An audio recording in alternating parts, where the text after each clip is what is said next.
이런 구닥다리 상자 당장 내다 버려라. 어디 내 칠순 잔치 분위기를 다 망치려고 들어? 시어머니 김선영이 제가 밤잠 설쳐가며 준비한 자개함을 하객들 앞에서 내팽개쳤습니다.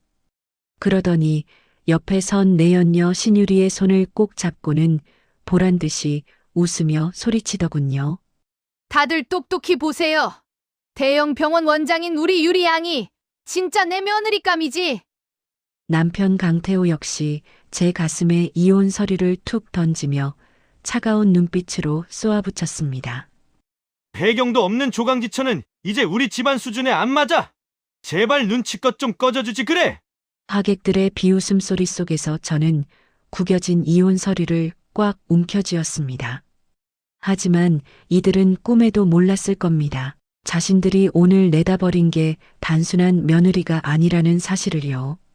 당신들이 그토록 목숨처럼 아끼는 그 회사. 내일 아침이면 먼지 하나 남지 않게 공중분해 시켜줄게.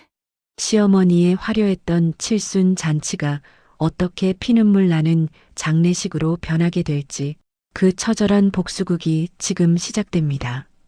시작하기 전에 무료로 눌러주시는 구독과 좋아요, 알림 설정은 똑순이 사랑방에 큰 힘이 됩니다. 지금 어디서 듣고 계신지 댓글 달아주세요. 그럼 지금부터 이야기를 시작하겠습니다. 특급 호텔 연회장의 공기는 화려한 조명과는 다르게 체이주의 폐부를 찌르듯이 차갑고 날카로웠습니다. 천장에 매달린 수천 개의 크리스털 샹들리에가 내뿜는 빛은 눈이 시릴 정도로 찬란했지만 그 아래 서 있는 체이주의 그림자는 그 어느 때보다 짙고 어두웠습니다. 체이주는 지난 한 달 동안 잠을 4시간 이상 자본 적이 없을 정도로 이번 칠순 잔치를 위해 온몸을 내던졌습니다. 시어머니 김선영이 좋아하는 메뉴를 고르기 위해 전국을 돌고 수백 명에 달하는 하객들의 명단을 직접 확인하며 좌석 배치도 하나까지 체이주의 손을 거치지 않은 것이 없었습니다. 하지만 정작 행사가 시작되자 체이주에게 허락된 자리는 가족석이 아닌 입구 근처의 안내 데스크였습니다. 한복 치마 끝자락을 조심스럽게 움켜쥐며 서 있는 체이주를 본 하객들은 그녀가 강성건설의 며느리라는 사실조차 모르는 듯 가벼운 눈길만 던지고 지나갈 뿐이었습니다. 행사장의 문이 활짝 열리고 경쾌한 음악이 흐르자 하객들의 시선은 일제히 중앙 무대 쪽으로 쏠렸습니다.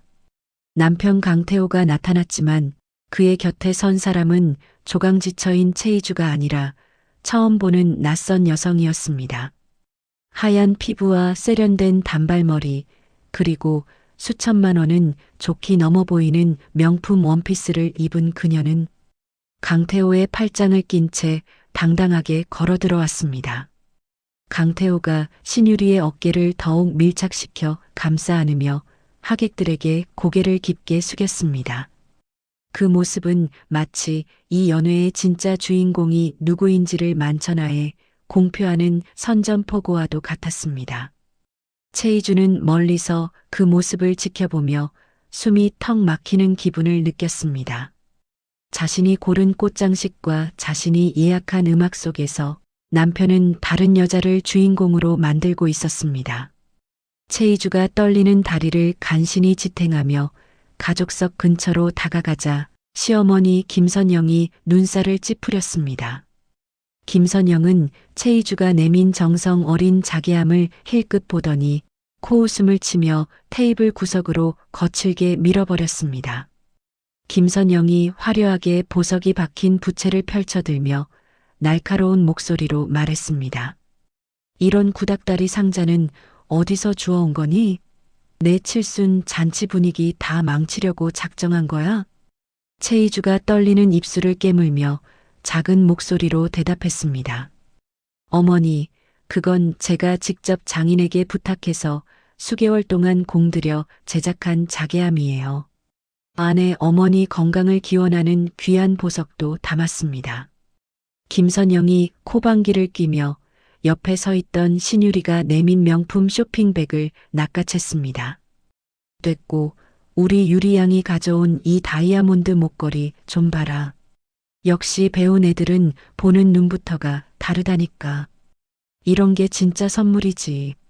신유리가 김선영의 어깨를 친근하게 주무르며 상냥한 목소리로 거들었습니다. 어머니, 마음에 드신다니 정말 다행이에요. 어머니의 우아한 기품에는 이 정도는 돼야 어울리죠. 제가 외국 학회 나갔을 때 어머니 생각나서 특별히 공수해 온 거예요.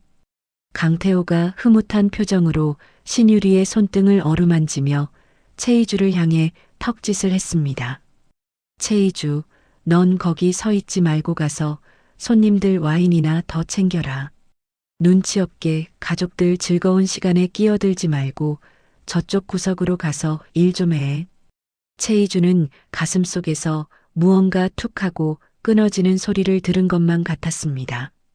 자신이 지난 10년간 강성건설의 꾸준히 일을 도맡으며 지켜온 자리가 단 한 명의 외부인에 의해 무참히 짓밟히고 있었습니다. 행사가 무르익자 강태호는 아예 마이크를 잡고 단상 위로 올라가 장례를 정돈했습니다. 그의 곁에는 여전히 신유리가 꽃처럼 화사하게 웃으며 서 있었습니다. 강태호가 자신감 넘치는 목소리로 하객들을 향해 마이크를 잡고 외쳤습니다. 여러분, 오늘 이 자리를 빌려 강성건설의 새로운 도약을 선포하고자 합니다. 우리 회사는 신유리 원장이 운영하는 대형 의료재단과 전략적인 합병을 진행하기로 했습니다. 장내에서 박수가 터져 나오자 강태호는 더욱 기세등등하게 말을 이어갔습니다. 그리고 여기 있는 신유리 양은 앞으로 강성건설의 새로운 안주인이 되어 저와 함께 미래를 그려갈 소중한 동반자입니다.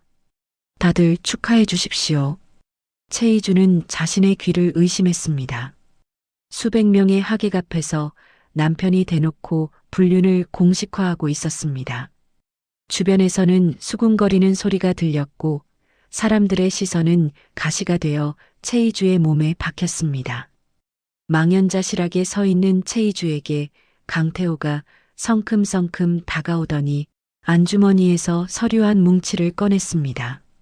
그는 채이주의 가슴에 서류를 툭 던지며 차가운 눈빛으로 쏘아붙였습니다. 이미 서명 다 해놨으니까 너도 도장 찍고 내일 바로 이 집에서 나가라. 무능하고 배경도 없는 조강지처는 이제 우리 집안 수준에 안 맞아. 채이주가 부들부들 떨리는 손으로 이혼 서류와 위자료 포기 각서를 집어들었습니다. 강태호, 당신 지금 미친 거야? 어떻게 사람들 많은 곳에서 이럴 수가 있어? 내가 이 회사를 위해서, 당신 식구들을 위해서 어떻게 살았는데 어떻게 이래? 강태호가 넥타이를 거칠게 풀며 비웃음을 날렸습니다. 미친 건 10년 동안 네가 우리 집 브레인이라도 된 양 착각하고 산 너지. 넌 그냥 일 잘하는 머슴 그 이상도 이하도 아니었어. 이젠 유능한 파트너가 필요해. 신유리가 조용히 다가와 채이주의 귓가에 입술을 바짝 대고 비릿한 향수 냄새를 풍기며 속삭였습니다. 채이주 씨, 나 지금 태호 씨 아이 가졌어요. 이미 내 뱃속에 강성건설 후계자가 자라고 있다고요. 어머니가 이미 지분도 나한테 넘겨주시기로 약속하셨어요. 신유리가 가방에서 초음파 사진을 꺼내 채이주의 손바닥에 억지로 쥐어주며 말했습니다. 그러니까 꼴사납게 버티지 말고 몸값 조금이라도 쳐줄 때 조용히 꺼져주는 게 서로 좋지 않겠어요? 자식도 못 낳는 여자가 어디서 안주인 행세를 하려고 들어. 채이주는 사진 속의 작은 점을 보며 구역질이 올라오는 것을 느꼈습니다. 시어머니 김선영 역시 이 상황이 즐거운 듯 와인 잔을 높이 들며 신유리와 건배를 나누고 있었습니다. 김선영이 비틀거리는 채이주의 앞을 가로막으며 독서를 쏟아냈습니다. 내 친정 부모가 남긴 그 땅, 지금 우리 강성건설 신규 사업 담보로 묶여 있는 거 알지? 그거 우리가 마음만 먹으면 한순간에 공중분해시킬 수 있어. 김선영이 최이주의 한복 소매를 잡아당기며 험악한 표정으로 덧붙였습니다.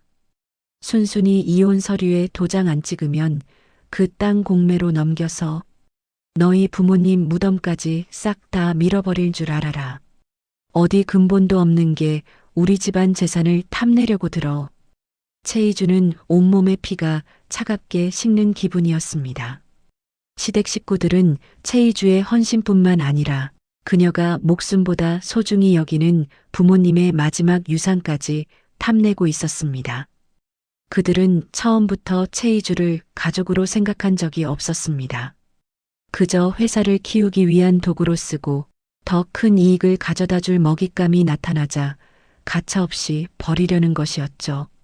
연회장 안은 환호성과 웃음소리로 가득했지만 최이주에게는 그 소리가 악마들의 비명처럼 들렸습니다. 최이주는 손에 쥔 이혼 서류와 초음파 사진을 구겼습니다. 슬픔은 이미 분노의 불길에 타버려 재조차 남지 않았고 오직 서늘한 복수심만이 심장을 채우기 시작했습니다. 최이주는 뒤돌아보지 않고 연회장을 빠져나와 호텔 로비로 향했습니다. 로비 밖에는 기다렸다는 듯 장대비가 쏟아지고 있었습니다. 최이주는 빗속에 서서 차가운 공기를 깊게 들이마시며 결심했습니다. 자신이 10년 동안 쌓아 올린 강성건설의 성벽을 제 손으로 가장 처참하게 무너뜨리겠노라고 말입니다. 빗물에 젖은 최이주의 눈동자가 어둠 속에서 번뜩였습니다. 그녀는 가방 깊숙한 곳에 숨겨두었던 검은색 하드디스크의 감촉을 확인했습니다. 그 안에는 강태호와 김선영이 지난 수년간 저질러온 탈세와 비자금 조성, 그리고 온갖 불법적인 로비 내역이 상세히 기록되어 있었습니다. 이 자료들이 세상 밖으로 나가는 순간 강성건설이라는 거대한 모래성은 흔적도 없이 사라질 것입니다. 최이주는 차에 올라타 떨리는 손으로 노트북을 켰습니다. 빗줄기가 차창을 세차게 때렸지만 희주의 손가락은 단 한순간의 망설임도 없었습니다. 당신들이 그토록 자랑스러워하는 그 회사, 내일 아침이면 먼지 하나 남지 않게 해줄게. 당신들이 버린 게 단순한 며느리가 아니라 이 회사의 목숨줄이었다는 걸 똑똑히 보여주지. 최이주가 전송 버튼 위로 손가락을 가져갔습니다. 금융감독원과 주요 일간지, 사회부 기자들에게 예약 전송을 마친 최이주의 입가에 처음으로 서늘한 미소가 번졌습니다. 그녀의 눈앞에는 이미 무너져 내리는 강성건설의 잔해와 절규하는 시댁 식구들의 모습이 그려지고 있었습니다. 강성건설의 화려한 칠순 잔치는 이제 곧 그들의 장례식으로 변할 준비를 마쳤습니다. 최이주는 가속 페달을 밟으며 어두운 빗속으로 사라졌습니다. 그녀의 복수는 이제 막 시작되었고 내일 아침 태양은 시댁 식구들에게 가장 잔혹한 빛을 비출 것입니다. 다음 날 아침 8시 강성건설 본사 건물은 평소와 다른 기괴한 정적에 휩싸여 있었습니다. 유리 통창 너머로 비치는 아침 햇살은 여느 때처럼 눈부셨지만 그 빛 아래에서 신문을 펼쳐든 직원들의 손은 미세하게 떨리고 있었습니다. 포털 사이트의 메인 화면은 이미 최이주가 예약 전송해둔 폭로 기사들로 도배되어 있었고 강성건설의 비자금과 탈세 의혹은 실시간 검색어 순위를 장악하며 거센 파도를 일으켰습니다.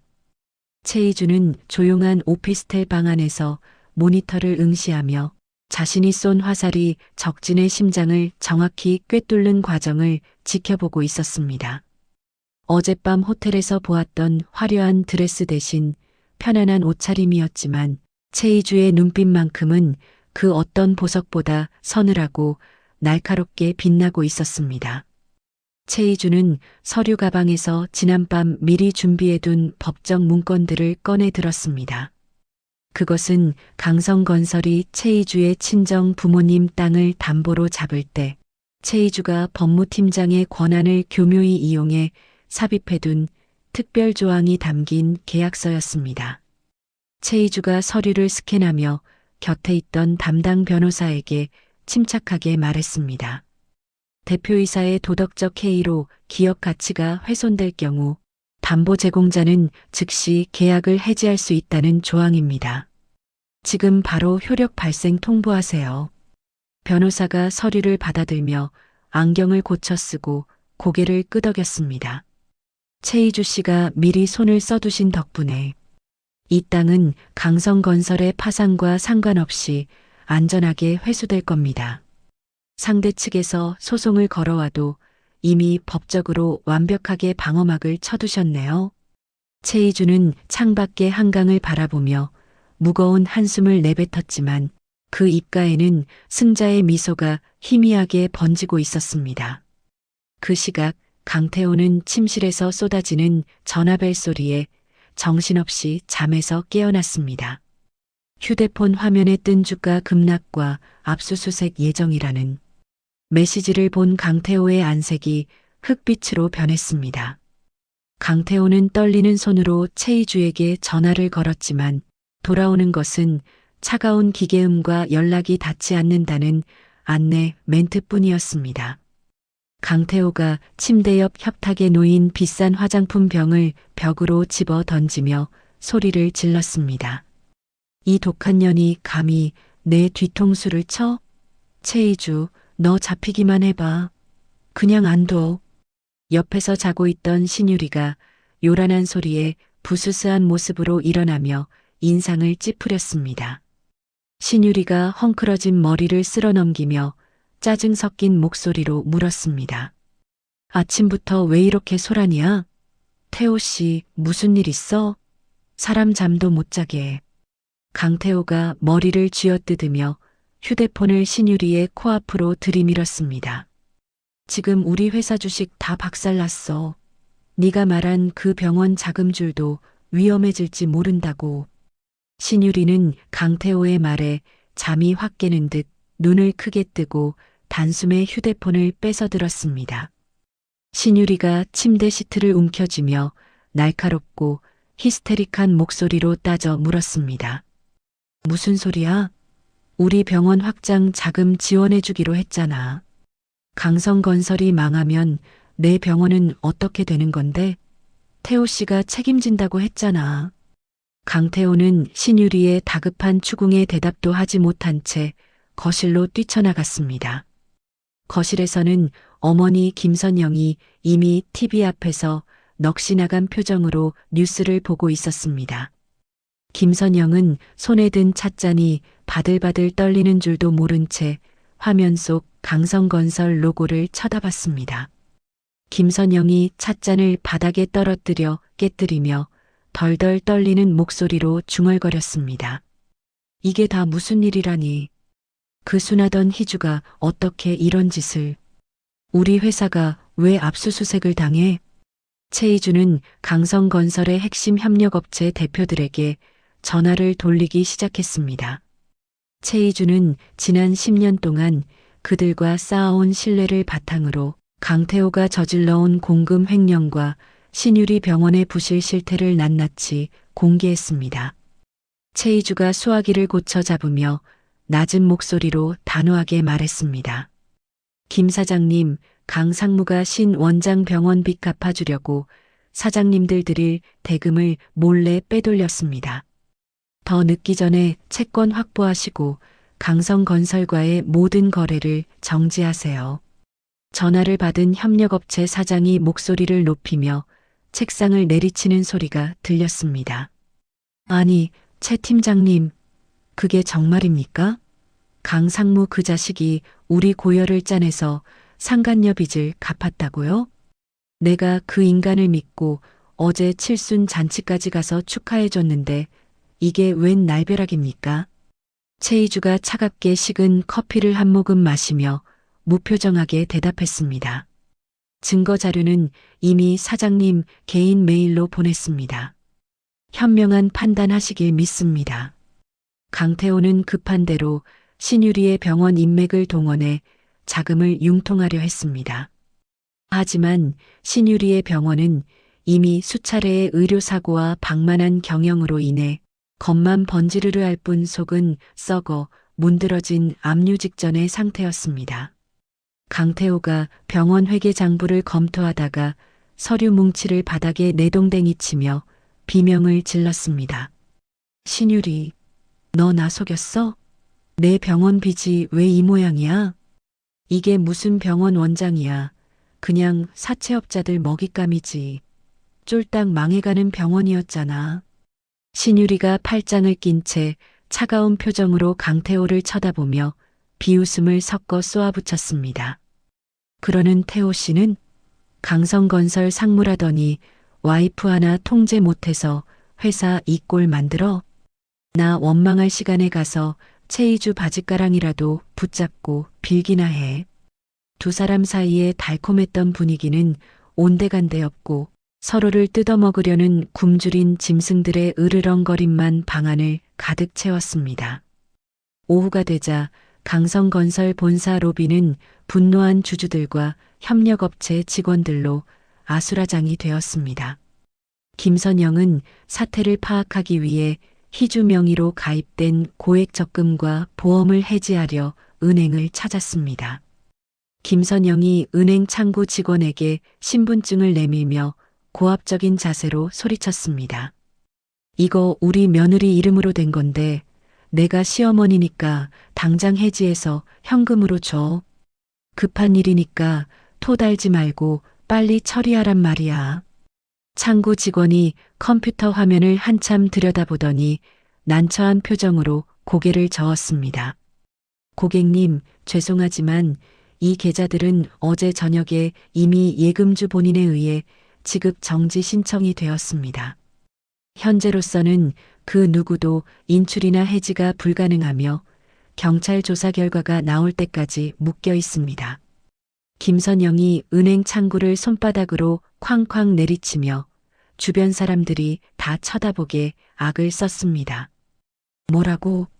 그럴 리가 없어. 그 계좌 내 돈이나 다름없는 거라고. 당장 지점장 불러와. 한편 최이주는 강성건설이 마지막 희망을 걸고 있던 블루시티 프로젝트의 설계도를 펼쳤습니다. 그 프로젝트의 핵심 기술은 최이주가 로펌 시절 인맥을 통해 직접 특허를 등록해둔 것이었습니다. 하지만 특허권의 주인은 강성건설이 아니라 최이주가 설립한 개인 법인이었습니다. 최이주가 특허청 공문을 확인하며 조용히 혼잣말을 내뱉었습니다. 당신들이 내 능력을 우습게 본 대가는 아주 비쌀 거야. 설계도도 기술도 없는 빈 껍데기 회사가 얼마나 버틸 수 있을지 두고 보자고.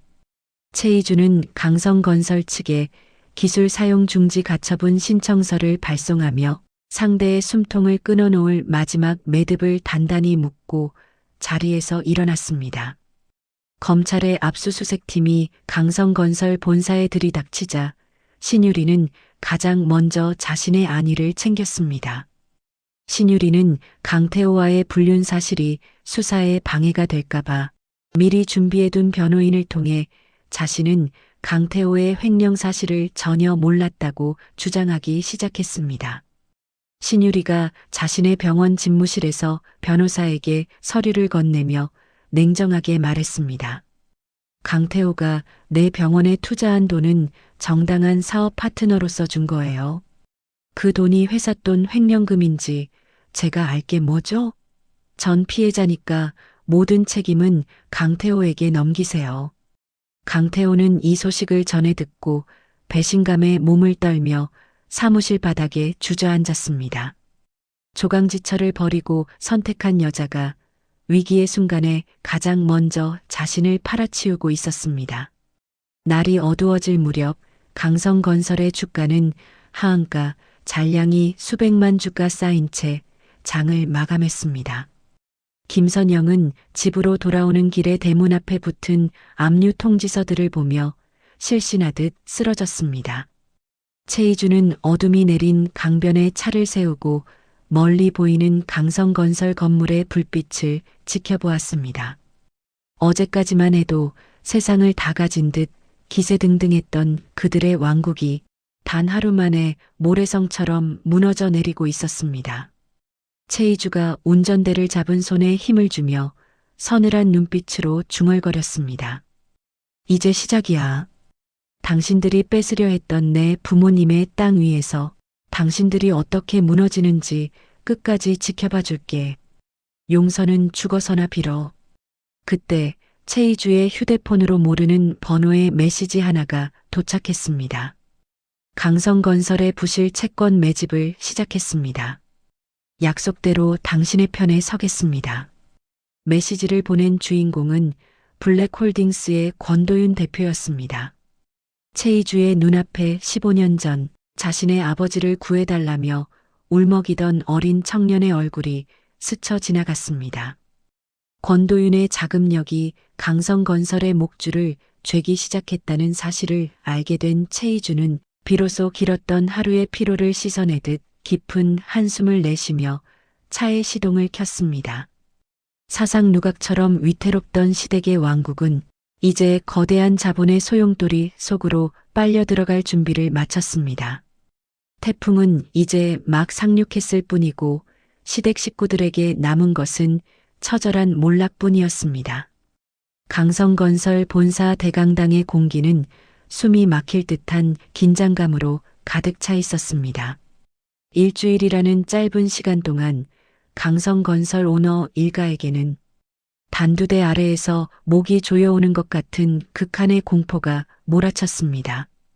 임시 주주총회가 열린 행사장 내부는 성난 주주들의 거친 고함과 기자들의 카메라 셔터 소리가 뒤섞여 마치 금방이라도 폭발할 것 같은 화약고 같았습니다. 강태호는 며칠 밤을 꼬박 지새운 듯 벌겋게 충혈된 눈을 가리기 위해 애써 고개를 숙인 채 자리에 앉아 있었지만 책상 밑으로 숨긴 손은 멈추지 않고 파르르 떨리고 있었습니다.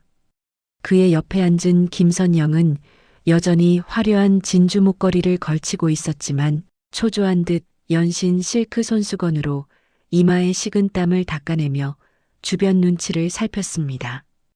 회의 시작을 알리는 의사봉 소리가 무겁게 울려 퍼지자 강태호가 떨리는 손으로 마이크를 고쳐 잡으며 자리에서 일어났습니다. 강태호는 장내를 진정시키려는 듯 헛기침을 몇 번 내뱉더니 억지로 비장한 표정을 지어 보이며 갈라진 목소리로 입을 열었습니다. 주주 여러분, 최근 우리 회사를 둘러싼 악의적인 소문은 모두 근거 없는 모함입니다. 우리 강성건설은 신유리 원장이 이끄는 대형 의료재단과 손을 잡고 다시 한번 도약할 준비를 마쳤으니 저를 믿고 조금만 더 기다려 주십시오. 강태호의 말이 끝나기도 전에 강당의 육중한 뒷문이 쾅 소리를 내며 열렸습니다. 짙은 감색 정장을 차려입은 한 남자가 수행원들을 거느리고 당당한 걸음걸이로 강당 안을 가로질러 들어오기 시작했습니다. 장내의 모든 시선이 그 남자에게 쏠렸고 남자는 단상 바로 앞까지 걸어와 강태호를 뚫어질 듯이 응시하며 입가에 비릿한 미소를 띄웠습니다. 강태호가 당황한 기색을 숨기지 못하고 마이크를 쥔 손에 힘을 주며 외쳤습니다. 당신 뭐야? 여기는 관계자들만 들어올 수 있는 신성한 자리야. 경비원들은 뭐하고 있어? 당장 저 무례한들을 밖으로 끌어내지 않고. 남자는 강태호의 고함에도 눈 하나 깜짝하지 않고 품 안에서 서류 뭉치를 꺼냈습니다. 그는 서류를 강태호의 턱 밑까지 들이밀며 나직하지만 강당 구석구석까지 울려 퍼질 정도로 힘있는 목소리로 선언했습니다. 블랙홀딩스 대표 권도윤입니다. 오늘 아침부로 강 상무와 김 회장님의 지분을 모두 합친 것보다 더 많은 주식을 확보했으니 이제부터 이 회의의 주도권은 제가 갖는 것으로 하겠습니다. 주주들 사이에서 경악 섞인 탄성이 터져나왔고 김선영은 믿을 수 없다는 듯 벌떡 일어나 손가락질하며 비명을 질렀습니다. 그게 무슨 말도 안 되는 소리야. 우리 집안 주식을 누가 당신한테 팔았다는 거야. 당장 저 사기꾼을 경찰에 신고해. 어서.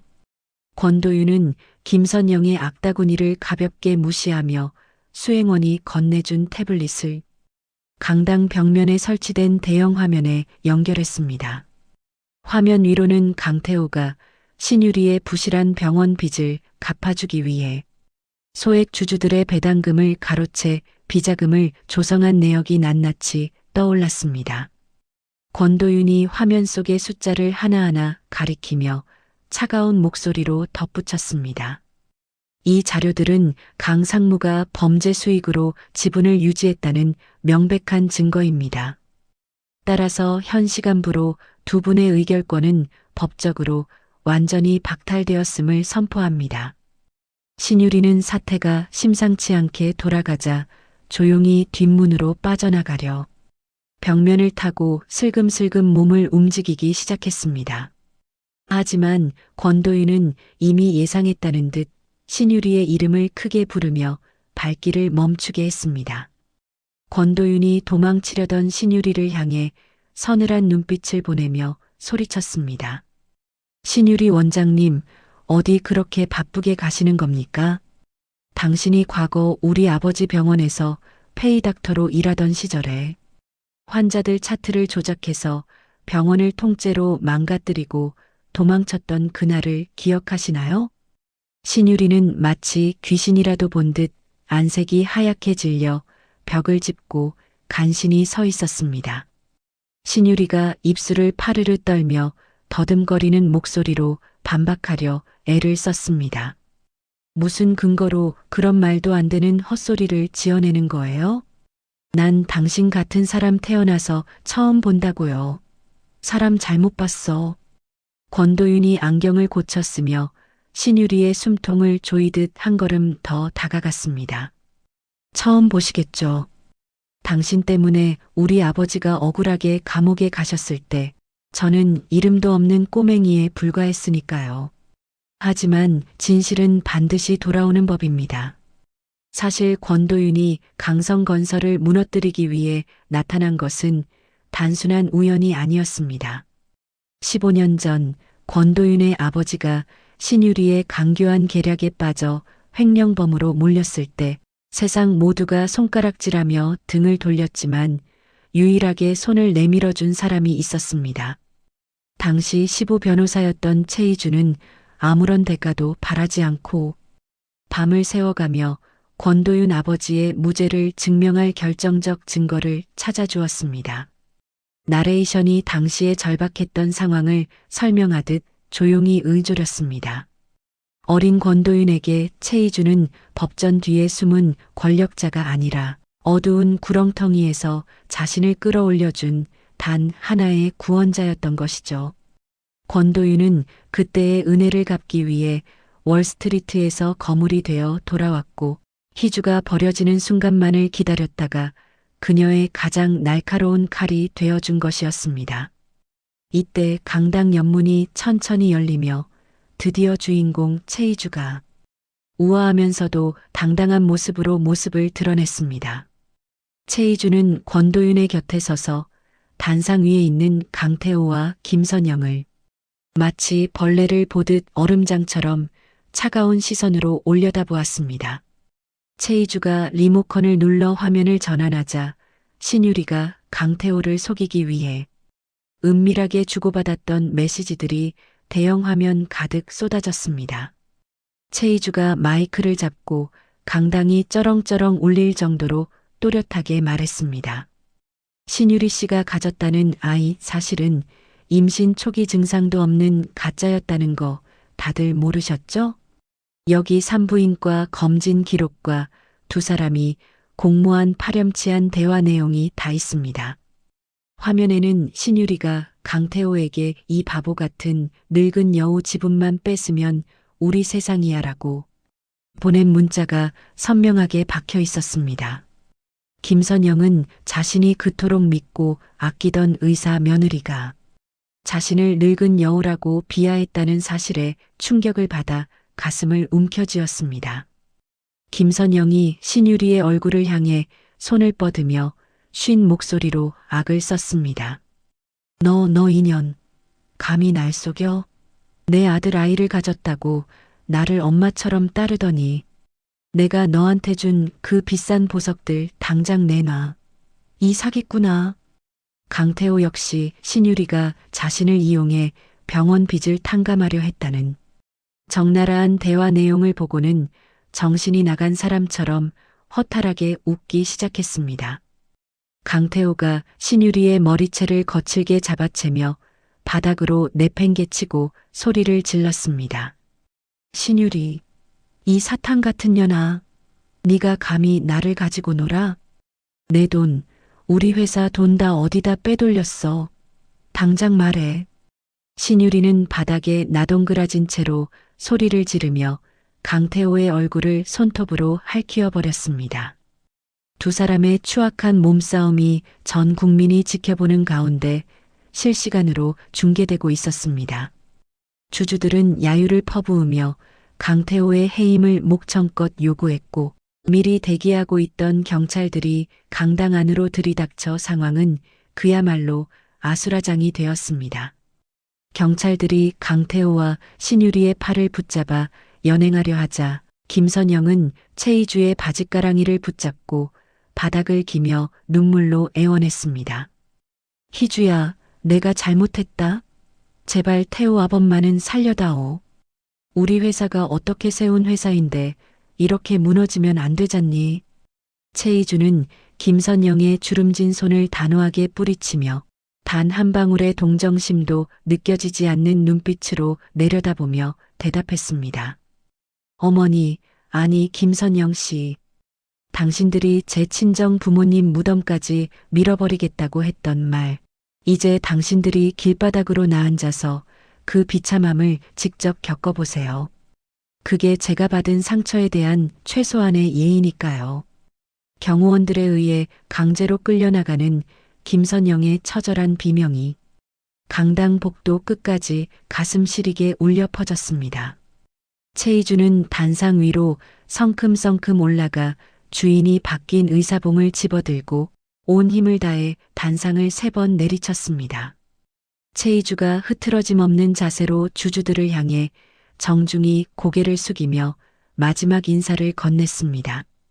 현 시간부로 강성건설 경영진 전원을 해임하고 회사의 자산 매각 및 청산 절차를 시작하겠습니다. 피해를 보신 주주분들께는 블랙홀딩스와 협력하여 최대한의 보상을 약속드립니다. 그 순간 보건복지부 조사관들이 들어와 신유리에게 의료법 위반에 따른 의사 면허 정지 통지서를 전달했습니다. 신유리는 경찰차에 타기 직전 통지서를 받아들고는 미친 사람처럼 껄껄 웃다가 이내 통곡하며 바닥에 주저앉아 흙바닥을 손톱이 빠지도록 긁어댔습니다. 최희주는 권도윤과 깊은 눈빛을 교환하며 지난 10년 동안 가슴을 짓눌렀던 묵은 체증이 한순간에 씻겨 내려가는 평온함을 느꼈습니다. 비로소 판도는 완벽하게 뒤집혔고 시댁 식구들의 화려했던 왕국은 차가운 아침 안개처럼 허망하게 사라지고 있었습니다. 폭풍우가 한바탕 휩쓸고 지나간 자리에는 언제 그랬냐는 듯 고요한 정적이 찾아왔지만 최희주의 삶은 이전과는 전혀 다른 속도로 요동치기 시작했습니다. 강성건설을 무너뜨린 주역이 최희주라는 사실이 업계에 파다하게 퍼지는 동안 최희주는 시댁이라는 감옥에서 완전히 벗어나 권도윤이 마련해준 블랙홀딩스의 개인 집무실에 머물렀습니다. 통유리창 너머로 내려다 보이는 서울의 전경은 평소보다 훨씬 넓고 자유로워 보였고 최희주는 책상 위에 놓인 전략 고문 임명장을 가만히 손끝으로 훑으며 낯선 해방감을 만끽했습니다. 지난 10년 동안은 상상조차 할 수 없었던 평온함이 찾아왔지만 그녀의 머릿속은 다음 복수를 위한 치밀한 계산으로 여전히 바쁘게 움직이고 있었습니다. 그때 권도윤이 따뜻한 김이 모락모락 피어오르는 찻잔 2개를 들고 집무실 문을 조심스럽게 열며 들어왔습니다. 권도윤이 찻잔 하나를 최이주의 앞에 내려놓으며 부드러운 목소리로 말을 건넸습니다. 최이주 씨, 이제 이곳이 당신의 새로운 시작점이자 든든한 요새가 될 겁니다. 강성건설을 무너뜨리는 것을 넘어 당신의 진짜 실력을 세상에 증명할 차례가 온 것이죠. 최이주가 찻잔에서 올라오는 은은한 향기를 맡으며 권도윤을 바라보고 엷은 미소를 지으며 대답했습니다. 권 대표님 덕분에 다시 숨을 쉴 수 있게 되었어요. 10년 동안 잊고 살았던 제 이름을 다시 찾은 기분이라 아직도 모든 게 꿈처럼 느껴지곤 하네요. 권도윤이 안경을 고쳤으며 창가로 걸어가 노을이 지는 도심을 응시하며 나직하게 말을 이어갔습니다. 기억하실지 모르겠지만 15년 전 당신은 제 인생의 유일한 구원자이자 희망이었습니다. 당신이 없었다면 지금 이 자리에 서 있는 권도윤이라는 사람도 없었을 겁니다. 나레이션은 시간을 거슬러 올라가 권도윤의 기억 속에 깊이 박힌 15년 전 그날로 안내했습니다. 당시 시부 변호사였던 최이주는 초췌한 행색으로 법원 복도 차가운 의자에 앉아 울고 있던 어린 권도윤을 우연히 발견하고 먼저 다가가 손을 내밀었습니다. 권도윤의 아버지는 믿었던 동업자의 강교한 계략에 휘말려 거액의 횡령범으로 몰려 구속된 상태였고 돈도 백도 없는 가난한 고등학생에게 법은 너무나도 차갑고 높은 장벽이었습니다. 최이주는 퇴근 시간도 잊은 채 산더미처럼 쌓인 먼지 낀 서류 더미 속에서 며칠 밤을 지새우며 상대방이 교묘하게 조작해둔 회계장부의 허점을 찾아내어 결국 아버지의 무죄를 받아냈습니다. 어린 권도윤에게 최이주는 단순히 법을 다루는 전문가가 아니라 어둠 속에서 자신을 끌어올려준 단 하나의 구원자이자 진짜 어른이었던 것입니다. 권도윤이 과거의 기억을 회상하며 최이주를 향해 다시 몸을 돌려 진심 어린 목소리로 말했습니다. 그때 당신이 제 아버지의 억울함을 풀어주지 않았다면 우리 가족은 아마 공중분해되었을 겁니다. 그러니 제 도움을 미안해하지 마시고 이 기회와 자본을 마음껏 이용해 주셨으면 합니다. 최이주는 권도윤의 진심이 담긴 눈빛을 마주하며 가슴 한구석이 뭉클해지는 것을 느꼈습니다. 최이주가 서류 가방에서 강성건설의 핵심 자산을 분석한 보고서를 꺼내 책상 위에 펼치며 단호하게 말했습니다. 고마워요. 그럼 저도 제 방식대로 이 호의에 보답하도록 할게요. 강성건설의 껍데기는 버리고 알맹이만 골라내어 제가 꿈꾸던 진짜 회사를 세울 계획입니다. 두 사람은 밤이 깊어가는 줄도 모르고 강성건설의 기술력과 우수한 인재들을 흡수하기 위한 이른바 트로이 목마 작전을 구체화하며 전략회의에 온 힘을 쏟아부었습니다. 한편 그 시각 화려한 상무실을 잃고 사채업자들에게 쫓기던 강태호는 곰팡이 냄새가 진동하는 허름한 고시원 방에서 컵라면 하나로 끼니를 때우며 신유리에게 전화를 걸었습니다. 강태호가 퉁퉁 부은 눈으로 연신 창밖의 기척을 살피며 다급한 목소리로 수화기에 대고 속삭였습니다. 유리야, 나 지금 정말 미칠 것 같아. 사채업자들이 벌써 고시원 앞까지 들이닥친 것 같단 말이야. 내 병원에 잠시만 숨겨주면 안 돼? 우리 사이가 어떤 사이인데 이렇게 나 몰라라 해. 수화기 너머로 들려오는 신유리의 목소리는 평소의 우아함은 온데간데 없이 얼음장처럼 차가웠습니다. 신유리가 가방에 짐을 챙기는 듯한 다급한 부스럭 소리를 내며 날카롭게 대답했습니다. 강태호 씨, 지금 상황 파악이 안 돼?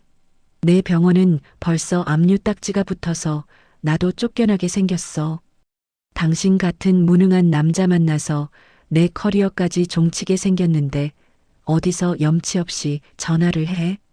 신유리는 강태호의 전화를 신경질적으로 끊어버리고 어두운 오피스텔 방 안에서 위조 여권을 만들어준다는 브로커와 은밀히 접촉했습니다. 신유리가 탁자 위에 마지막 남은 비상금 뭉치를 밀어넣으며 불안한 눈빛으로 브로커를 다그쳤습니다.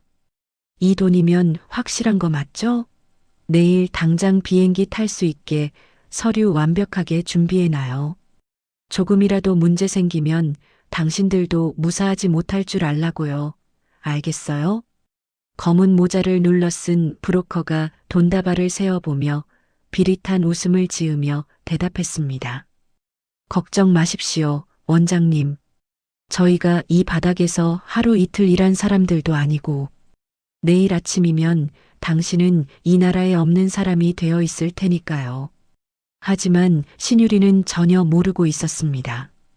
그 브로커들은 이미 최이주의 지시를 받은 조력자들이었고 그녀가 건넨 마지막 희망은 사실 그녀를 스스로 파멸의 구렁텅이로 이끌 거대한 함정이었습니다. 다음 날 아침 최이주는 강성건설이 마지막까지 생명줄처럼 매달리고 있던 신도시 프로젝트의 입찰권을 따내기 위해 HJ 솔루션이라는 법인을 정식으로 등록했습니다. 최이주가 구청 법무사 사무실을 나오며 새롭게 발급된 사업자 등록증의 빳빳한 촉감을 손끝으로 느끼며 햇빛에 비추어 보고 조용히 혼잣말을 내뱉었습니다. 최이주, 이제부터가 진짜 승부야. 넌 더 이상 누군가의 소모품도 이름 없는 그림자도 아니야. 그때 멀리서 초라하기 그지없는 행색의 김선영이 최이주를 발견하고 숨을 헐떡이며 달려왔습니다.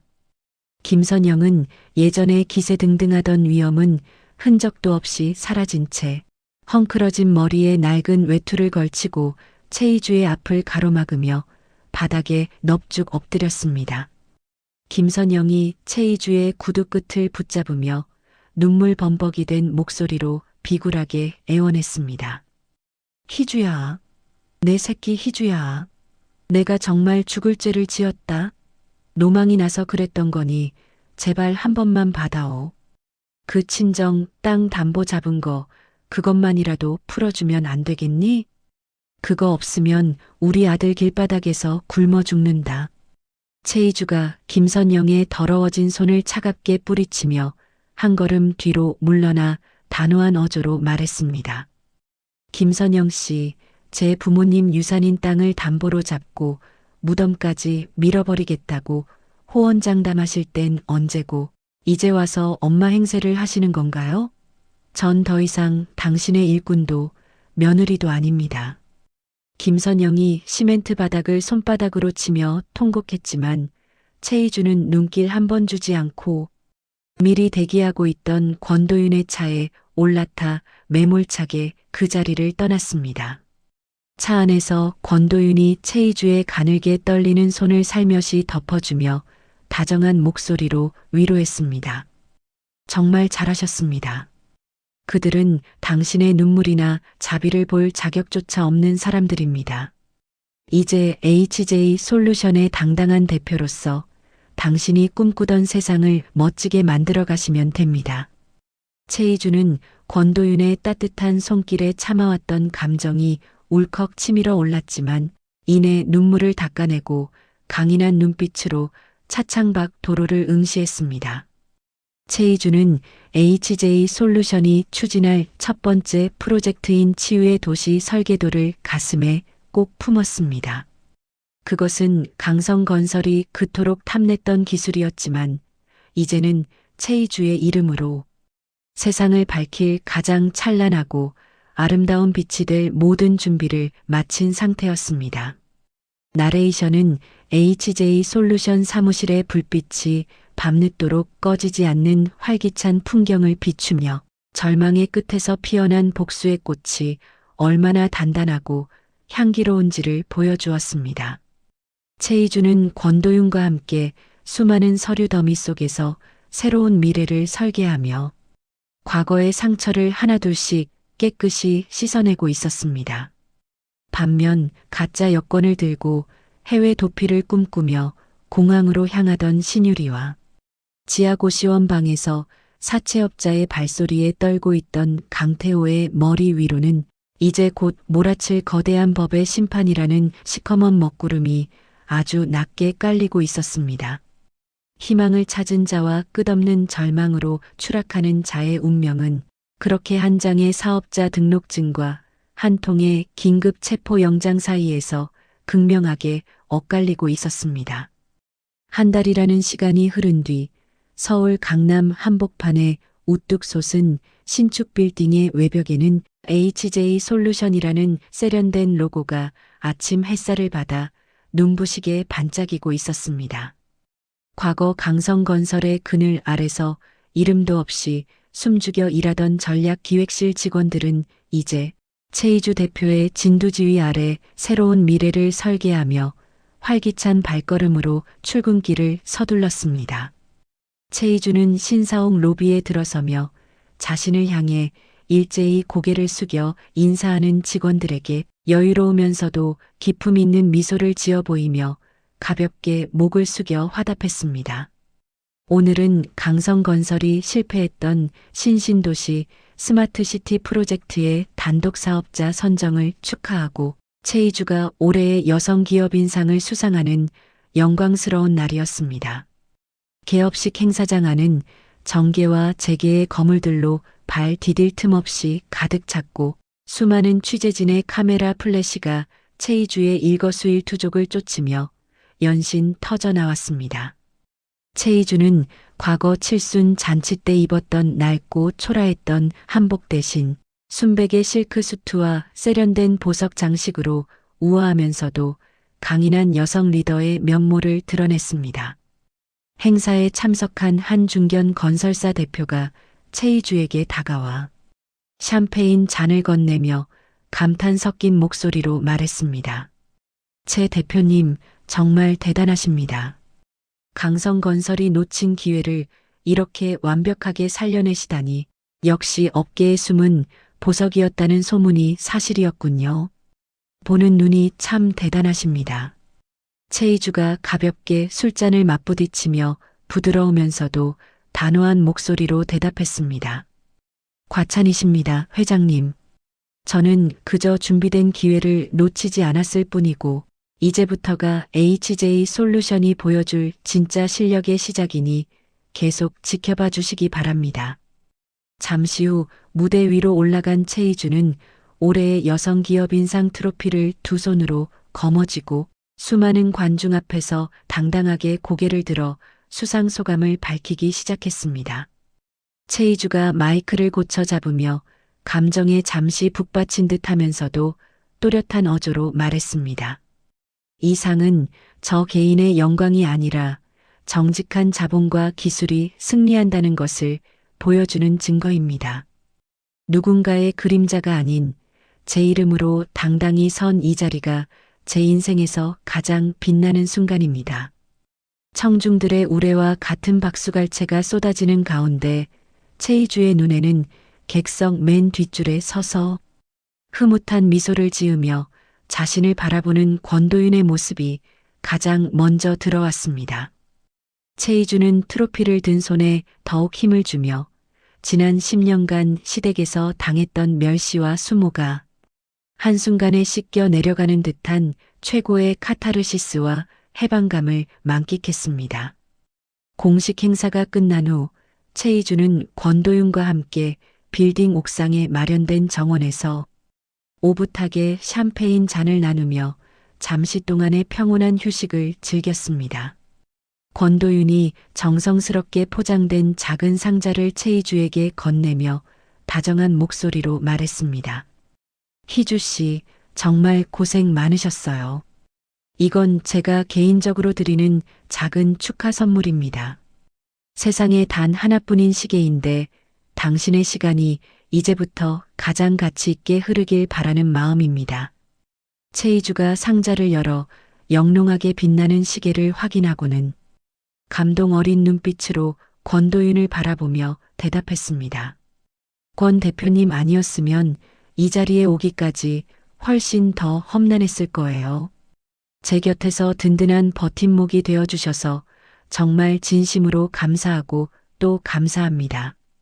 두 사람의 시선이 공중에서 따뜻하게 얽히며 묘한 설렘이 피어올랐고 복수라는 차가운 목표 뒤에 숨겨져 있던 인간적인 온기가 두 사람의 마음을 조심스럽게 감쌌습니다.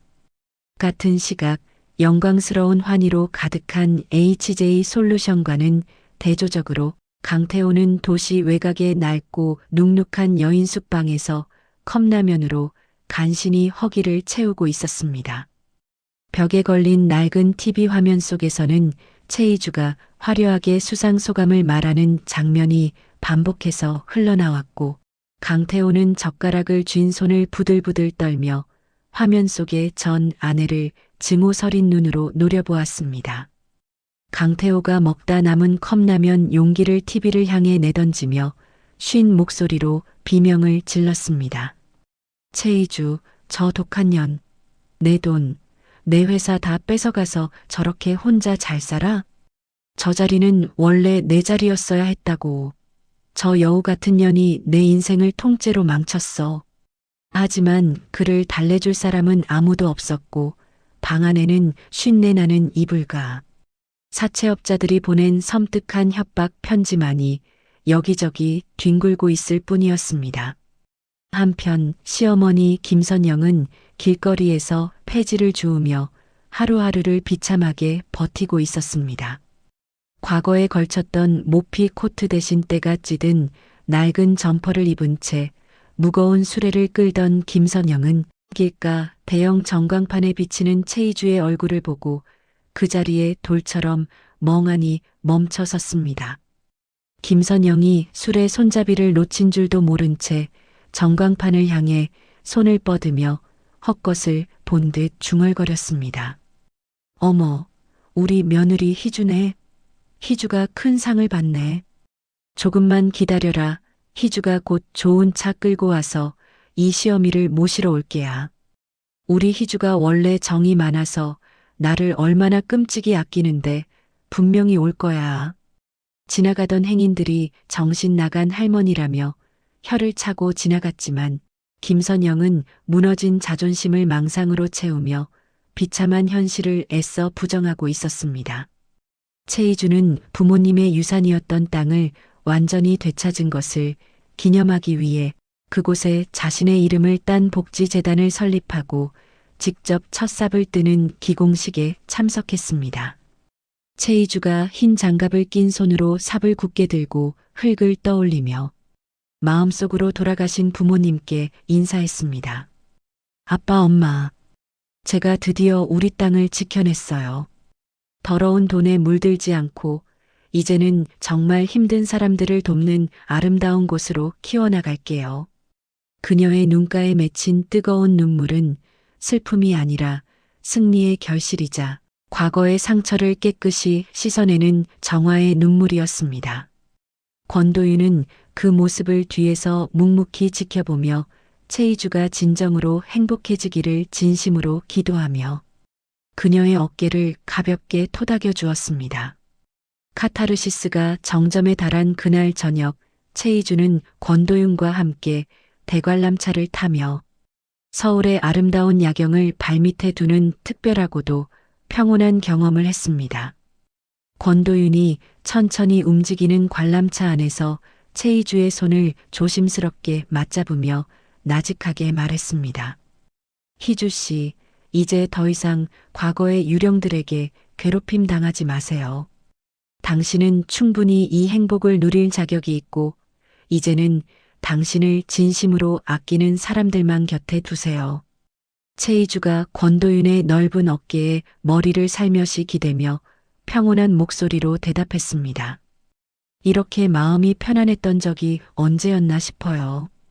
복수가 끝나면 허무할 줄 알았는데 오히려 제 삶이 더 단단하고 뚜렷해진 기분이 들어요. 두 사람은 야경의 불빛을 배경으로 서로의 마음을 확인하며 상처받은 영혼들이 서로를 치유해주는 가장 빛나는 순간을 만끽하며 웃음을 나눴습니다. 하지만 이런 행복한 순간도 잠시 최이주의 비서가 다급하게 전화를 걸어와 고요한 분위기를 깼습니다. 비서가 떨리는 목소리로 수화기 너머에서 긴급한 첩보 내용을 보고했습니다. 대표님, 구치소에 수감 중인 신유리가 면회온 옛 동료를 통해 대표님에 대한 아주 악의적인 폭로를 준비하고 있다는 확실한 정보가 들어왔습니다. 과거 로펌 시절의 기록들을 조작해서 대규모 공격을 시작하려는 모양입니다. 최이주의 입가에서 미소가 순식간에 사라지고 눈빛은 다시 차가운 얼음처럼 날카롭게 벼려졌습니다.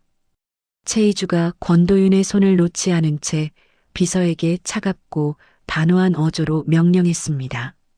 신유리, 그 여자가 아직도 정신을 못 차리고 제 무덤을 파고 있나 보군요. 어떤 자료를 준비하든 상관없으니 배후 세력들까지 한꺼번에 뿌리 뽑을 수 있게 완벽히 준비하세요. 평화로운 야경 아래 다시금 불길한 전조가 들이우기 시작했고 성공의 기쁨 뒤에 숨은 또 다른 위기가 소리 없이 다가오고 있었습니다. 신유리는 차가운 구치소 창살 너머에서 도끼 어린 눈으로 최이주의 성공 소식을 지켜보며 자신의 인생을 망친 최이주를 같이 끌어내릴 마지막 독침을 갈고 또 갈고 있었습니다. 가장 빛나는 순간에 찾아온 어둠의 그림자는 과연 최이주가 피와 땀으로 쌓아 올린 공든 탑을 다시 흔들어 놓을 수 있을까요? 최이주는 결의에 찬 표정으로 관람차 밖의 어두운 도심을 내다보며 자신에게 도전하는 악의 무리들에게 처절한 파멸을 선사할 새로운 전쟁을 준비하기 시작했습니다. 화려한 귀환의 기쁨은 잠시 접어두고 이제는 자신의 성체를 지키기 위한 더 치열하고 잔혹한 투쟁이 그녀를 기다리고 있었습니다. 가장 찬란한 성공의 정점에서 축배를 들어 올린 지 불과 사흘 만에 최이주의 세상은 다시금 시커먼 먹구름 아래로 급격히 가라앉기 시작했습니다. 평화롭던 오전의 정막을 깨고 비서가 사색이 된 얼굴로 집무실로 뛰어들어왔을 때 최이주는 이미 온라인 커뮤니티를 장악한 추악한 폭로 글들을 확인하고 있었습니다. 과거 최이주가 로펌에서 근무하던 시절 거액의 수임료를 챙기기 위해 의뢰인의 증거물을 조작하고 상대 측을 협박했다는 허무맹랑한 내용들이었습니다. 최이주는 떨리는 손가락으로 마우스를 내려 게시글 아래 달린 수천 개의 비난 댓글을 훑으며 가슴 밑바닥에서부터 올라오는 뜨거운 분노를 간신히 억누르고 있었습니다. 사람들은 어제까지의 찬사를 잊은 듯 최이주를 향해 입에 담지 못할 욕설을 퍼부으며 그녀가 일궈온 모든 성공을 가짜라고 비하하며 몰아세웠습니다. 이 정교하고도 조작된 소동의 배후에는 구치소 안에서도 독을 품고 있던 신유리가 있었습니다. 신유리는 면회온 옛 동료 의사에게 자신의 비밀 계좌에 숨겨두었던 마지막 자금을 넘기며 최이주의 평판을 완전히 뭉개버릴 가짜 서류들을 유포하라고 은밀히 지시했던 것이죠. 최이주가 집무실 책상을 주먹으로 쾅 내리치며 서늘한 목소리로 비서에게 말했습니다. 신유리, 이 여자가 기어이 제 손으로 무덤을 파는군요. 당장 로펌 시절 동료들에게 연락해서 원본 기록들 확보하고 반박보도 자료 준비하세요. 비서가 노트북을 가슴에 꼭 안으며 목소리를 벌벌 떨며 대답했습니다. 대표님, 상황이 생각보다 훨씬 심각합니다. 지금 강태호 상무가 기자들을 불러 모아 정문 앞에서 기자회견을 열겠다고 난리입니다. 최이주는 그 말을 듣자마자 창가로 달려가 아래를 내려다보았습니다. 최이주가 창밖을 내다보자 신사옥 정문 앞에는 이미 수많은 기자가 몰려들어 진을 치고 있었습니다. 그 무리 한가운데에 선 강태호는 며칠 동안 씻지도 못한 듯 초췌하고 더러운 행색이었지만 눈빛만큼은 광기 어린 집착으로 번들거리며 종이 뭉치를 높이 치켜들고 있었습니다. 강태호가 확성기를 입에 대고 목에 핏대를 세우며 기자들을 향해 침을 튀기며 소리를 질렀습니다. 여러분, 저기 저 높은 빌딩에 앉아 있는 최희주의 실체를 보십시오. 저 여자의 부모가 과거에 강성건설 창업주에게 뒷돈을 대주고 사업권을 따냈던 비리 당사자들입니다.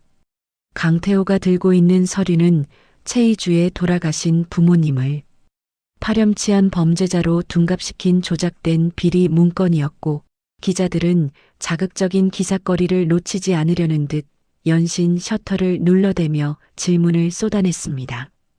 죽은 사람은 말이 없다는 점을 악용해 강태호는 부모님의 명예를 짓밟으며 자신의 몰락을 희주 탓으로 돌리려는 비겁한 연극을 펼치고 있었습니다.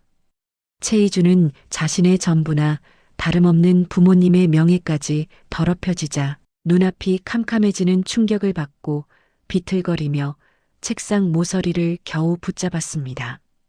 심장이 터질 듯이 뛰고 숨이 가빠와서 최희주는 한동안 자리에서 움직이지도 못했습니다.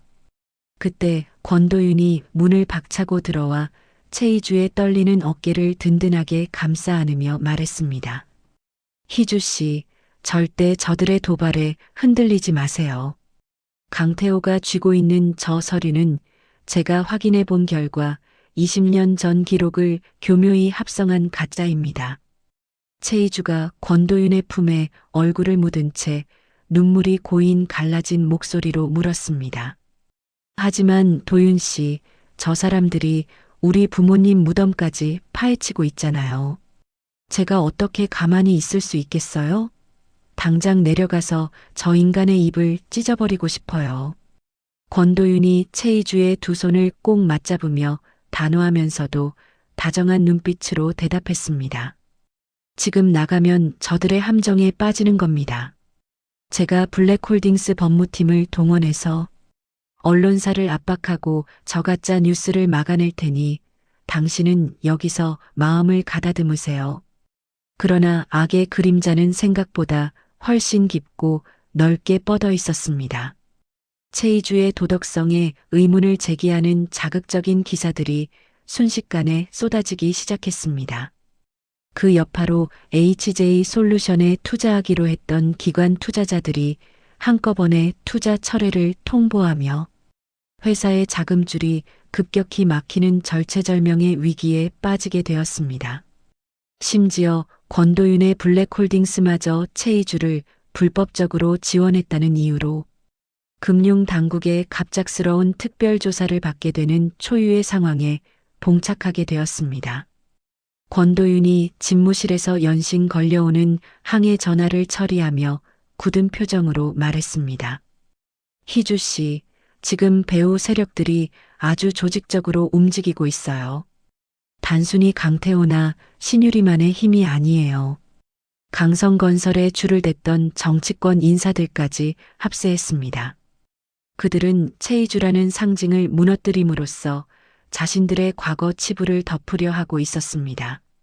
설상가상으로 HJ 솔루션의 로비에서는 시어머니 김선영이 머리에 하얀 띠를 두르고 바닥에 대자로 드러누워 통곡하는 쇼를 벌이며 출입하는 직원들을 괴롭히고 있었습니다.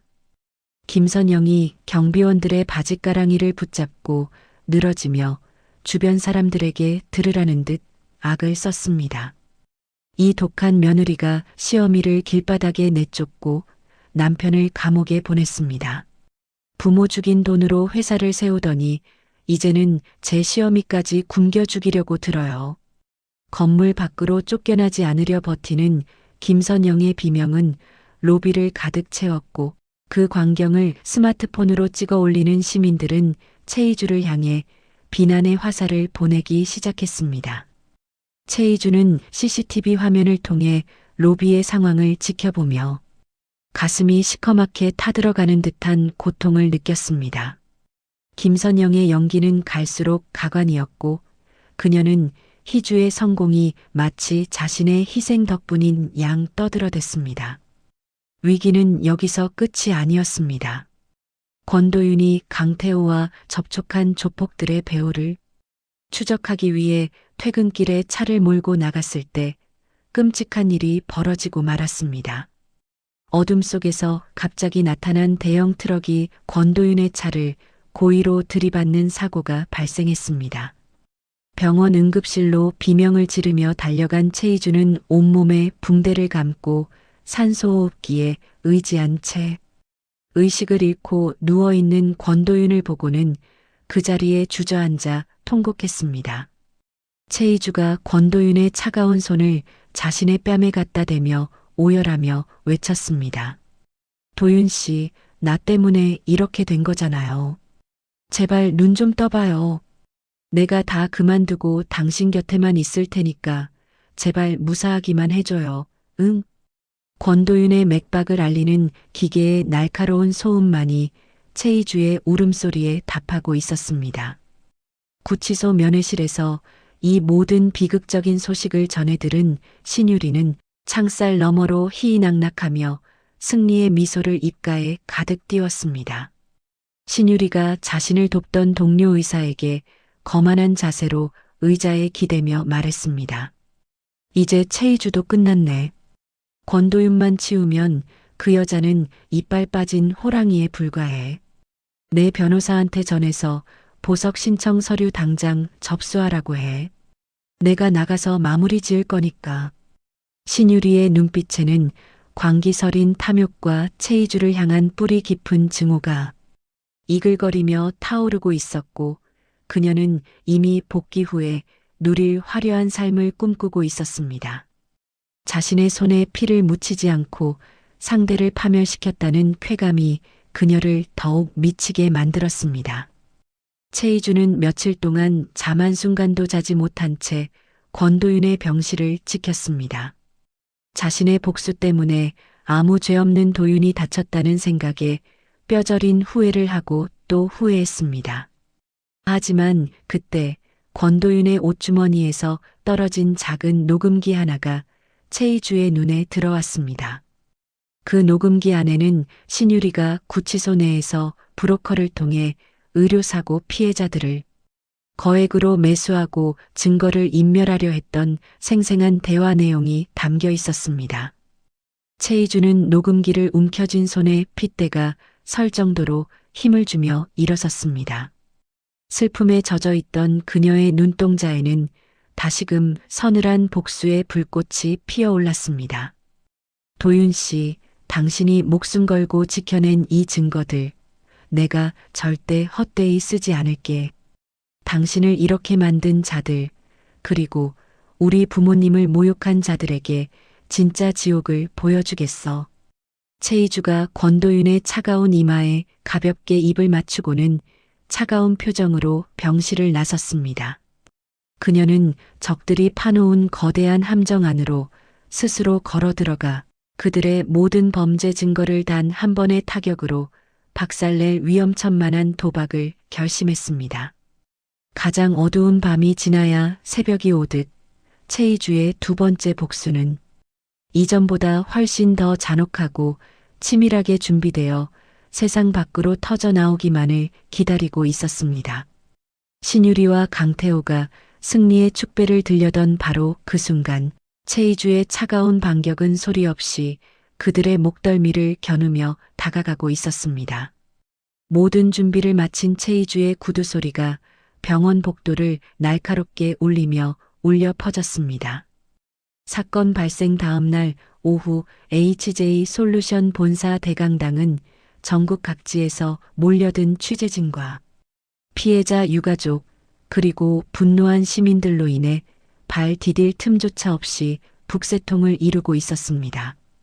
강당 내부를 가득 채운 뜨거운 열기와 웅성거리는 소음은 마치 폭발 직전의 화약고처럼 살벌한 긴장감을 뿜어내고 있었고 수십 대의 중계 카메라가 단상을 향해 일제히 총구처럼 겨눠져 있었습니다. 최희주는 며칠 밤을 한숨도 자지 못해 붉게 충혈된 눈과 수척해진 얼굴을 짙은 화장으로 간신히 가린 채 무거운 걸음걸이로 단상한 마이크 앞에 자리를 잡고 앉았습니다.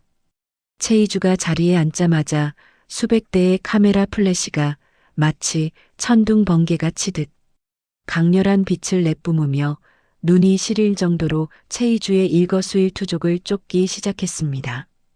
최희주는 책상 밑으로 숨긴 손을 손톱이 하얗게 질릴 정도로 꽉 맞잡으며 차분하게 호흡을 가다듬었고 이내 장내를 순식간에 정적에 빠뜨리는 서늘하고도 단호한 목소리로 첫마디를 뗐습니다. 최희주가 마이크를 고쳐 잡고 정면의 카메라 렌즈를 똑바로 응시하며 천천히 입을 열었습니다. 여러분, 어제 강태호 씨가 눈물로 호소하며 제시했던 저희 부모님의 비리 문건은 최근의 기록을 조작하여 만든 명백한 가짜 위조물입니다. 지금 화면에 띄워드리는 국립과학수사연구원의 긴급 정밀 감정 결과와 문서 전문가들의 소견서를 직접 눈으로 확인해 주시기 바랍니다. 강당 벽면에 설치된 대형 화면 위로 강태호가 내밀었던 종이 뭉치가 사실은 특수한 인쇄 기법으로 최근에 출력된 가짜라는 증거들이 붉은색 표시와 함께 선명하게 드러났습니다. 기자들 사이에서 경악 섞인 웅성거림이 파도처럼 밀려오자 최희주는 지체하지 않고 권도윤의 옷주머니에서 찾아냈던 소형 녹음기를 꺼내 마이크에 바짝 가져다 댔습니다. 강당 안에는 구치소 내에서 브로커를 통해 의료사고 피해자들을 거액으로 매수하고 증거를 인멸하려던 신유리의 날카롭고 탐욕스러운 목소리가 가감없이 울려 퍼졌습니다. 신유리의 목소리가 담긴 녹음 파일 속에서 신유리는 아주 고압적인 투로 떠들어대고 있었습니다. 그 유족들한테 가서 전해. 돈 몇 푼 받고 평생 입 닥치고 살 건지 아니면 내 손에 죽어나갈 건지 똑똑히 고르라고 해. 최희주 그 여자는 내가 나가면 바로 끝장낼 거니까 걱정 말고. 녹음이 채 끝나기도 전에 강당 뒷문이 쾅 소리를 내며 거칠게 열렸고 지독한 술 냄새를 풍기며 눈이 뒤집힌 강태호가 기자회견장 안으로 난입해 들어왔습니다. 강태호가 기자들을 거칠게 밀치며 단상 위로 올라오려 발악을 하며 소리를 질렀습니다. 최희주, 이 영악한 년아, 저건 다 네가 돈으로 조작한 거야. 어디서 가짜 녹음기를 들고 와서 사기를 쳐. 당장 저 기계 꺼. 우리 엄마하고 나를 이 모양으로 만들고 네가 무사할 것 같아? 내가 오늘 너 죽이고 감옥 간다. 최희주는 강태호의 광기 어린 난동에도 눈 하나 깜짝하지 않고 그를 차갑게 내려다보았습니다. 최희주는 미리 대기시켜둔 잠입 취재팀의 실시간 생중계 카메라를 강태호의 얼굴에 들이대며 더욱 또렷하고 울림 있는 목소리로 주변 기자들에게 상황을 설명했습니다. 최희주가 강태호의 입에서 나오는 온갖 폭언을 묵묵히 받아내다가 서류 한 장을 높이 치켜들었습니다. 강태호 씨, 당신이 방금 뱉은 모든 말은 실시간으로 전국에 생중계되고 있습니다. 그리고 당신이 신유리와 공모해서 권도윤 대표를 습격하라고 지시한 조폭의 자백 영상도 확보했습니다. 어디 이 영상도 조작이라고 한번 우겨보시죠. 세상 사람들이 당신의 추악한 민낯을 다 보고 있습니다.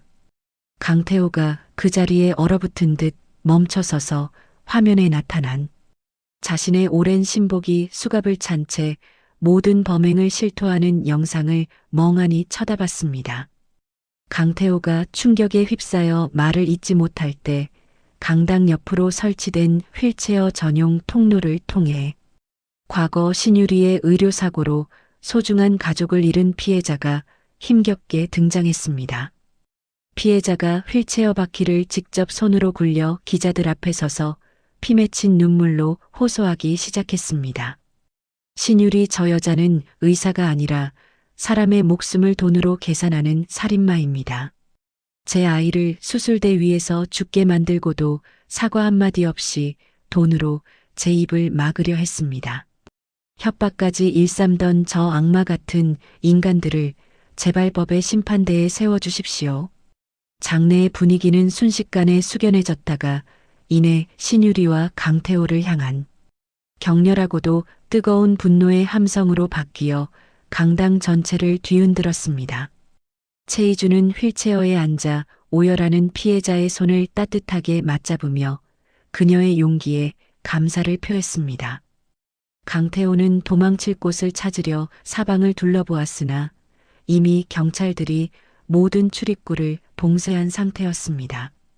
같은 시각 HJ 솔루션 로비에서 머리에 띠를 두르고 시위를 벌이던 김선영에게도 심판이 찾아왔습니다.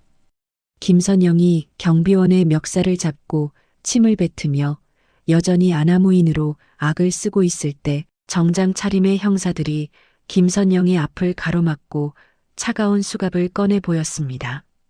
형사가 김선영의 팔을 거칠게 꺾어 잡으며 엄중한 목소리로 체포 이유를 고지했습니다. 김선영 씨, 당신을 허위사실 유포에 의한 명예훼손 및 업무방해, 그리고 비자금 조성 공모 혐의로 긴급 체포합니다. 지금부터 당신이 하는 말은 법정에서 불리하게 작용할 수 있으니 조용히 따라오십시오. 김선영이 자신의 손목에 채워진 차가운 금속 수갑을 보며 믿기지 않는다는 듯 바닥에 주저앉아 비명을 질렀습니다. 이게 무슨 짓이야? 내가 이 회사의 전주인이고 태호 엄마야. 희주야, 나 좀 살려다오. 우리 태호 어디 있니? 저놈들 좀 치워봐라. 기자회견장 안에서 도망치려던 강태호 역시 뒷문 복도에서 미리 매복해 있던 형사들에 의해 뒷덜미를 붙잡혀 바닥에 꼴사납게 처박히는 신세가 되었습니다. 형사가 강태호의 등에 무릎을 올리고 체중을 실어 강하게 누르며 차갑게 말했습니다. 강태호 씨, 당신을 회삿돈 횡령 및 살인교사 미수 혐의로 체포합니다. 권도윤 대표의 사고를 지시한 명백한 정황이 블랙박스와 통화 기록으로 다 확인되었습니다. 반항하면 더 힘들어질 테니 순순히 포박에 응하시지 그러십니까? 강태호는 흙바닥에 얼굴이 박힌 채로 살려달라고 비굴하게 소리쳤지만 그를 바라보는 기자들의 무수한 카메라 셔터 소리만이 차가운 조롱처럼 귓가를 때렸습니다. 최희주는 연행되어 멀어지는 강태호의 뒷모습을 보며 10년 동안 가슴을 옥죄었던 지독하고도 길었던 악연이 비로소 끝이 나고 있음을 느끼며 깊은 안도의 한숨을 내쉬었습니다. 구치소 안에서 보석허가 소식만을 기다리며 승리의 미소를 짓고 있던 신유리에게도 날벼락이 떨어졌습니다. 교도관이 신유리의 방으로 들이닥쳐 신유리가 은밀하게 숨겨두었던 통신 기기들을 압수하고 보석허가 취소 명령서와 추가 기소 통지서를 그녀의 발등 위에 거칠게 던졌습니다. 교도관이 신유리를 마치 벌레를 보듯 차가운 눈으로 내려다보며 사무적으로 통보했습니다. 신유리 씨, 보석 취소됐습니다. 증거인멸 및 교사 혐의로 추가 기소되었으니 당분간 여기서 나갈 생각은 꿈도 꾸지 마십시오. 당신 의사 면허도 완전히 박탈되었습니다.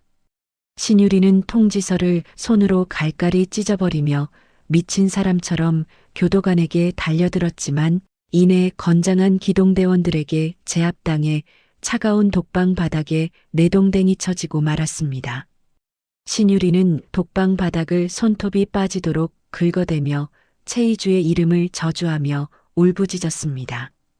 기자회견이 마무리될 무렵 최희주의 휴대폰으로 병원에서 기적 같은 소식이 날아왔습니다. 권도윤이 드디어 의식을 회복하여 손가락을 움직이기 시작했다는 주치의의 긴박한 연락이었습니다. 최희주는 쏟아지는 취재진의 질문을 뒤로 한 채 겉옷도 챙기지 못하고 병원으로 달려갔습니다. 병실 침대에 누워 힘겹게 눈을 뜬 권도윤의 수척해진 얼굴을 마주한 최희주는 그 자리에서 다리에 힘이 풀려 주저앉아 참아왔던 통곡을 터뜨리고 말았습니다.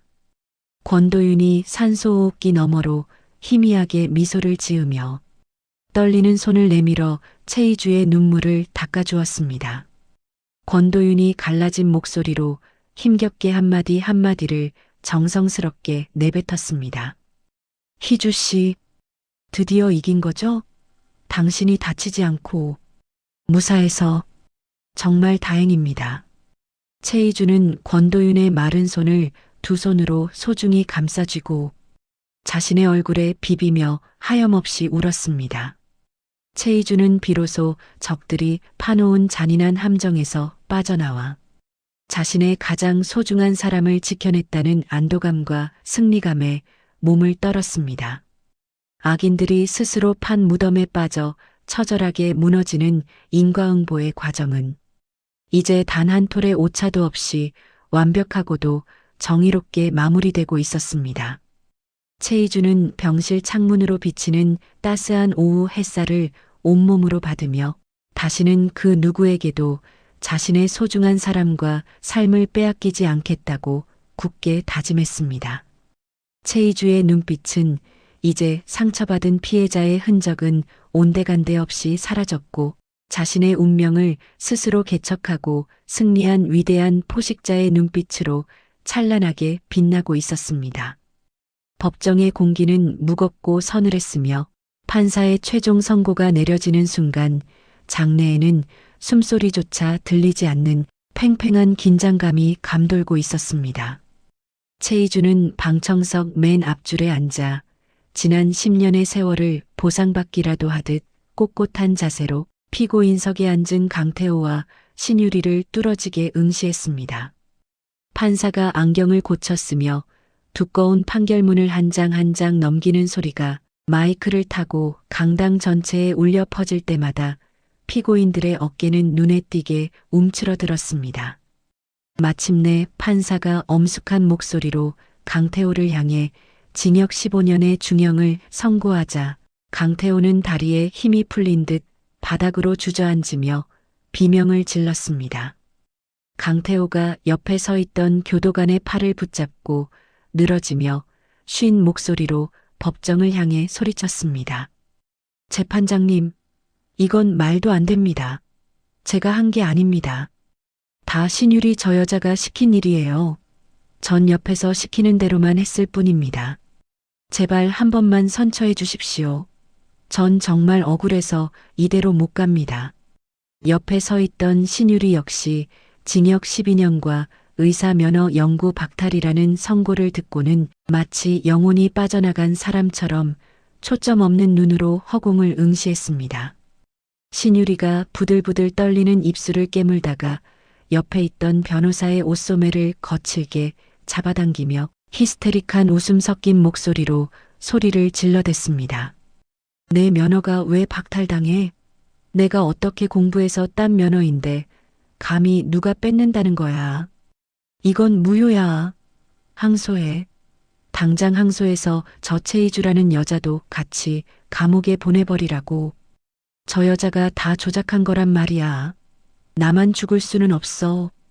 교도관들이 발악하는 강태호와 신유리의 팔을 억세게 잡아채며 법정 밖으로 강제로 끌고 나가자 최희주는 그들의 비참한 뒷모습을 보며 비로소 가슴속에 묵은 응어리가 녹아내리는 것을 느꼈습니다. 정의의 심판은 차갑고 날카로웠지만 최희주가 느낀 해방감은 그 무엇보다 뜨겁고 강렬하게 그녀의 온몸을 감싸 안으며 새로운 삶의 시작을 알리고 있었습니다.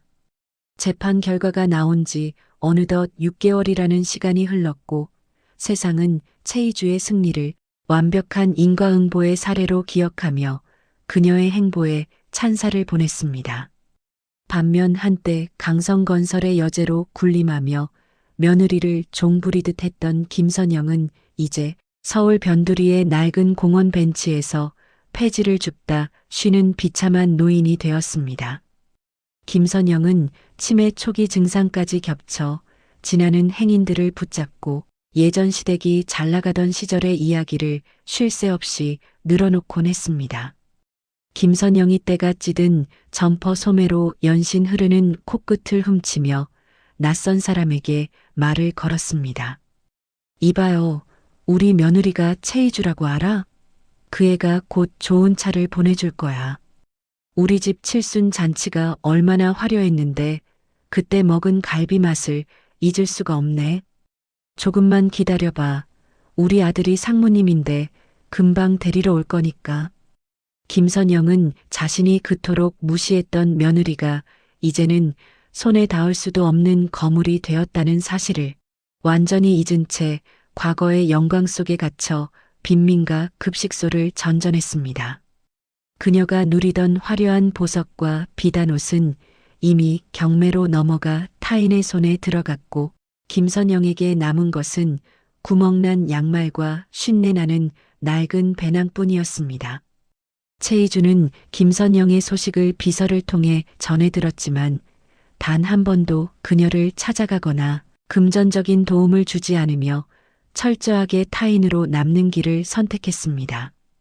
용서라는 이름의 자비는 진심으로 뉘우치지 않는 자들에게는 그저 사치스러운 면죄부일 뿐이라는 사실을 최희주는 지난 고통의 세월 속에서 배웠기 때문입니다.